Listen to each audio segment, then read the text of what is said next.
Good morning. Welcome. Senate Committee on Commerce, Science, and Transportation will come to order. Today, the committee will consider two matters: the promotion of Coast Guard Lieutenant Samuel Haffensteiner to Lieutenant Commander, and the nomination of Stephen Bradbury to be Deputy Secretary of Transportation. At Mr. Bradbury's confirmation hearing last week, I expressed dismay that in the past month, there have been fatal aircraft accidents here in Washington, D.C., in Pennsylvania, in Alaska, and in Arizona. This week, we had another distressingly close call at Chicago's Midway Airport when a small jet on the ground entered a runway without authorization as an incoming flight was landing. Now more than ever, it's essential for the Department of Transportation to have officials who understand the systems they are tasked with managing and who can assess whether such incidents have a systemic cause. As the former General Counsel of the Department of Transportation, Mr. Bradbury will bring a deep understanding of how the department and our transportation systems operate. He is intimately familiar with the department's past attempts to address transportation challenges, such as aviation safety, and he has learned from his experiences. This background will be invaluable in his new role when he's confirmed. Mr. Bradbury is also a forward-looking and receptive leader. My colleagues have raised question about the role of outside voices at DOT, especially in light of Secretary Duffy's decision to invite representatives from external organizations to visit the FAA Air Traffic Control System Command Center. But as our nominee reminds us, it is often a good thing when bureaucracy is open to new voices and ideas, to new efficiencies. Otherwise, the tried and true approach will become tried and tarnished.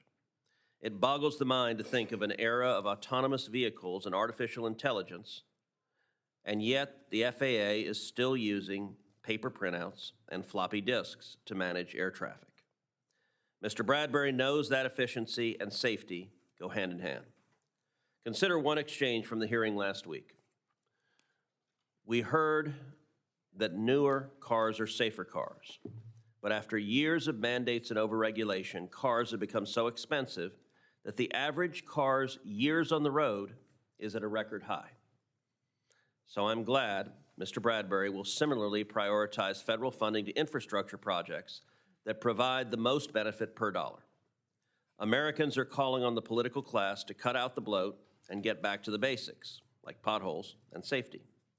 For these reasons and others, I support Mr. Bradbury and urge my colleagues to do likewise. I now turn to the ranking member for her opening remarks. Thank you, Mr. Chairman.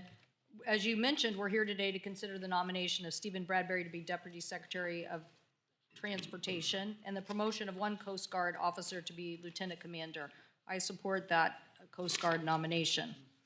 When it comes to Mr. Bradbury, I hope we all understand that we cannot afford a system that fails us in either the roads or in the skies. It simply does not matter if you're saving dollars if you're not saving lives. The last thing we need is someone who won't stand up to the industry or to aviation safety needs. What brings us here today, though, is we must ask ourselves, what kind of leadership will Mr. Bradbury provide at DOT? In his previous role, he was involved in what I would call common sense requirements that were rolled back in his time period. Fatigue prevention requirements for truck drivers were loosened, a record number of rail safety requirements were waived, and most troubling, a proposed rule on safety management system for aviation manufacturers such as Boeing was sidelined. After the 737 MAX crashes, the Commerce Committee led an investigation into the causes of the crashes, and we understood that these issues of SMS were very important. Mr. Bradbury impeded this committee's investigation. The committee's final report, quote, said, intentionally withheld relevant information requested by the committee, end quote. I believe, Mr. Chairman, the families of the MAX crashes have expressed their concerns. They specifically voiced concerns about Mr. Bradbury's role in withholding documents related to those crashes, and they voiced concern about the delays in holding Boeing accountable to implementing a robust SMS. During his testimony, Mr. Bradbury mentioned that maybe one of the issues related to that was that smaller manufacturers didn't want those requirements. but easily could have changed the rule then to say that it just applied to large manufacturers, or could have later, after the Congress passed our law requiring a new SMS, he was still there and could have helped speed up the SMS process before he left. I do have concerns about his issue related to conflict of interest. Oh, I should just mention Mr. Bradbury was there on the watch, also rolling back an Obama-era rule that said that the Department of Defense should be required to have ADSB out as a requirement.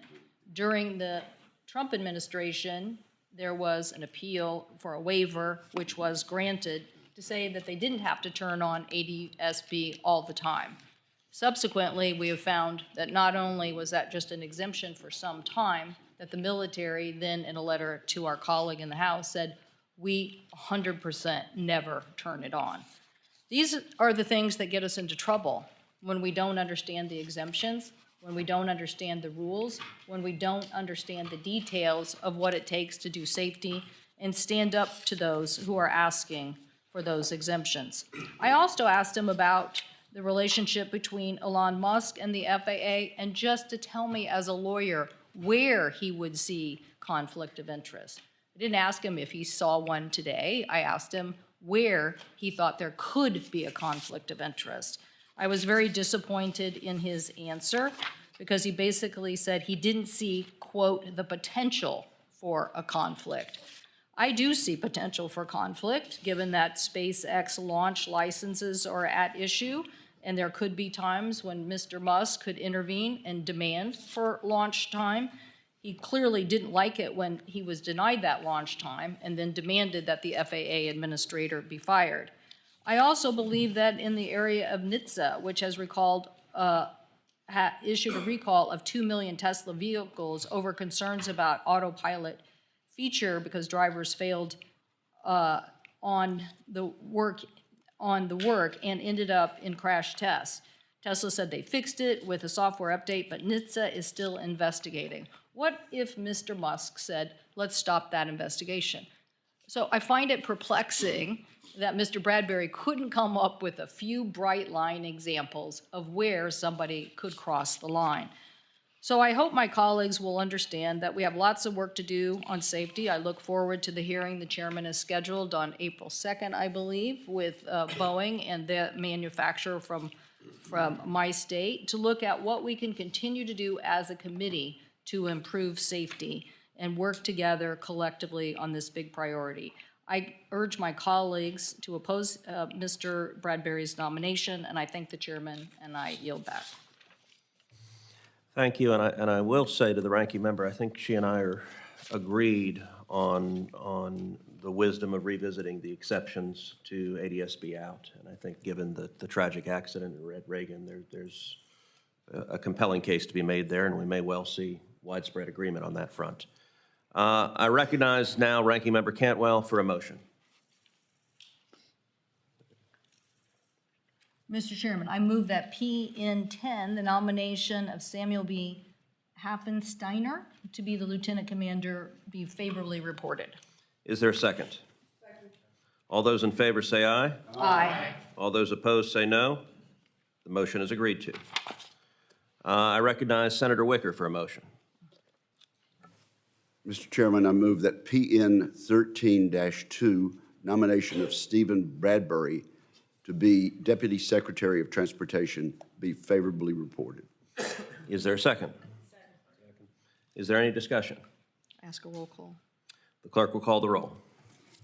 Mr. Thune? Yes. Mr. Wicker? Aye. Mrs. Fisher? Aye. Mr. Moran? Aye. Mr. Sullivan? Aye. Mrs. Blackburn? Aye. Mr. Young? Aye. Mr. Budd? Aye. Mr. Schmidt? Aye. Mr. Curtis? Aye. Mr. Moreno? Aye. Mr. Sheehy? Aye by proxy. Mrs. Capito? Aye. Ms. Lummis? Aye. Ms. Cantwell? No. Ms. Klobuchar? No. Mr. Schatz? No by proxy. Mr. Markey? No. Mr. Peters? No. Ms. Baldwin? No. Ms. Duckworth? No by proxy.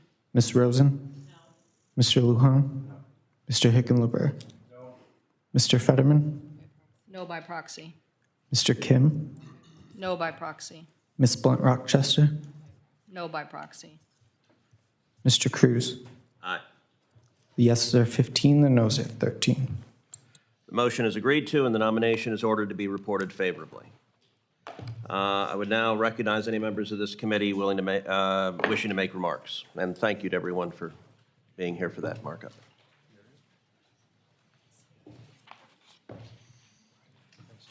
Okay. Well, if there are no remarks, that concludes our executive session. And we'll move on to the subcommittee hearing, which will convene momentarily.